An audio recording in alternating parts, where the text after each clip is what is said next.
আমরা কোনো বাজেট কোনো দলের জন্য করি না, করার কোনো ইচ্ছাও নেই। আমরা ফিনান্সিয়াল সেক্টরে একটা সিদ্ধান্ত নিয়েছি, কোনো ফিনান্সিয়াল সেক্টরে কোনো দলীয় লোক আমরা মনোনয়ন করবো না, এটা পরিষ্কার করে আমি করবো না। তো সুতরাং বাজেট হচ্ছে সকলের জন্য। আমি তো বললাম বাজেট কাদের জন্য, কালকে দীর্ঘ বক্তৃতায় কি বললাম, বাজেট কাদের জন্য। একেবারে এমন কোন বাংলাদেশের এমন কোন ব্যক্তিরাই যে এই বাজেটের আওতায় আসবে না, কেউ বেশি আসবে কেউ কম আসবে, সম্ভাবনার পরিপ্রেক্ষিতে বেশি কম হবে, কিন্তু আমরা তো অ্যাডজাস্ট করছি প্রত্যেকটা মানুষের নিডের জন্য, ইনক্লুডিং একটা লোক থিয়েটার আর্টিস্টের কথা বলছি। আমি একজন গ্রামের যে কামার কুমার তার কথাও বলছি, কিন্তু এখানে আমরা কিন্তু ফিল্মের কথা, মিউজিকের কথা বলছি, আমরা একটা কৃষকের কথা বলছি, আমরা মহিলার কথা বলছি।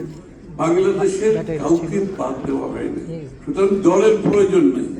আমরা যে ফ্যামিলি কার্ড গুলো দিয়েছি, আপনারা লক্ষ্য করবেন ফ্যামিলি কার্ডে যে প্রজেক্টটা হয়েছে, পাইলট প্রজেক্টটা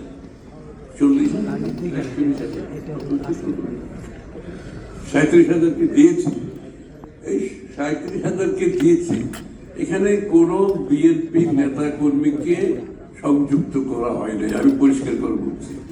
এবং ডিরেক্টলি গভর্নমেন্ট অফিসিয়ালরা একটা ক্রাইটেরিয়ার ভিত্তিতে, ক্রাইটেরিয়াতে কারা কারা ফিট করবে ওরাই লিস্ট করেছে এবং ওই লিস্টের পরিপ্রেক্ষিতে দেওয়া হয়েছে, এবং এই লিস্টে সব দলের লোক আছে। পরবর্তীতে আমরা একটু স্টাডি করছি, তাতে অসুবিধা কি আছে? দল করবে তো মানুষ, দল করবে না। আবার সবাই ভোট দিতে হবে তাও তো না আমাদেরকে। আমার কথা হচ্ছে আমরা নাগরিক সুবিধা নাগরিকের জন্য, কোনো দলের জন্য করতে পারবো। এবং এই যে আমাদের যে পাইলট প্রজেক্টটা কত সাকসেসফুল হয়েছে, আমি নিজে অবাক হয়ে গেছি। এখানে মাত্র 1.2 না 3% ফল্ট পাওয়া গেছে, তাই না? এরকমই 1.2-3% ফল্ট পাওয়া গেছে, এরকমই। এই 1% যেটা ফল্ট পাওয়া গেছে, এটাও আমরা আবার কারেকশন করতেছি। সুতরাং আগামী বছরে আমরা যে 41 লক্ষ ফ্যামিলি কার্ড দেব মহিলাদের, এটাতে আশা করি 1% ফল্টও থাকবে না, সবাই যারা এলিজিবল তারাই পাবে।